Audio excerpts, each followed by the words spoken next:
তদমার মতোই নাম ছিল মাছ ধরার মুগসুতোর, কিন্তু তা নিঃশব্দে হারিয়ে যেতে বসেছে। এক সময় বর্ধমান, কাটোয়া, আসানসোল, বরাকর, এমনকি ভিন জেলাতেও যেত মুগসুতো। কিন্তু নতুন প্রজন্ম আর এই শিল্পের প্রতি আগ্রহী নয় বলে জানান শিল্পীরা। পাশাপাশি সরকারি সাহায্যেরও দাবি উঠেছে।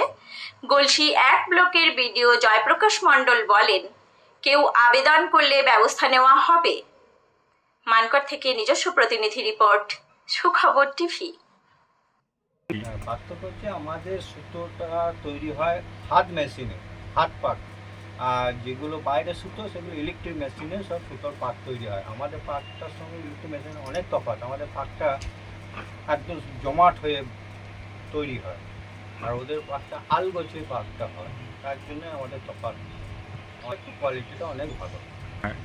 এটা কারণ যে পুকুরে আগে সব পুকুরে ভাগের চাষ করতো, তখন যে যা পারতো শখে আহ্লাদে সব মাছ ধরতো। এখন বীজ নেওয়ার ফলে এখন আর পুকুরে একটা ছিপ পড়ছে না। পুকুরে প্রত্যেকটা পুকুরে পাহারাদার আছে, তার জন্য আমাদের বিক্রি বাটা অনেক কমে গেছে। বিক্রি মোটামুটি আমাদের আগে যে বিক্রিটা ছিল তার থেকে অনেক কম, অনেক কমে গেছে। এত চাহিদা ছিল যে মাল আমরা দিতে পারতাম না, প্রচুর চাহিদা ছিল। আমার নাম নবকুমার নন্দী, মানকড়।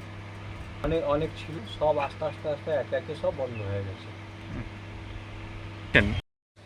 বিভিন্ন রকমের দাম, তো যেমন কোয়ালিটির ওপর। কাঁচা মালটা কিনে আনতাম তখন 400 টাকা এসব কিলো পড়তো। তারপর ওইটা পাক টাক দিয়ে লেবার টেবার ধরে সেরকমভাবে আমরা দাম করতাম। এখন তো আমরা তৈরি করি না, আমরা কেনা মালটা নিয়ে এসে আমরা অল্প লাভ রেখে আমরা বিক্রি। আর আমরা যখন নিজে করতাম তখন একটু লাভটা বেশি থাকতো। এখানে আমি কাকার কাছে প্রায় 10-12 বছর হবে। তখন কাকার সুতোটার কোয়ালিটি ভালো, অন্য জায়গায় সুতো থেকে এখানে সুতোর প্রচুর কোয়ালিটি ভালো কোয়ালিটি। ওই জন্যই কাকার কাছে বরাবর মাল নিই। কোথাও মাল না নিয়ে এখানে এসে কাকার কাছে নিই। আমার বাড়ি মারো, বসন্ত ঠাকুরা বাড়ি।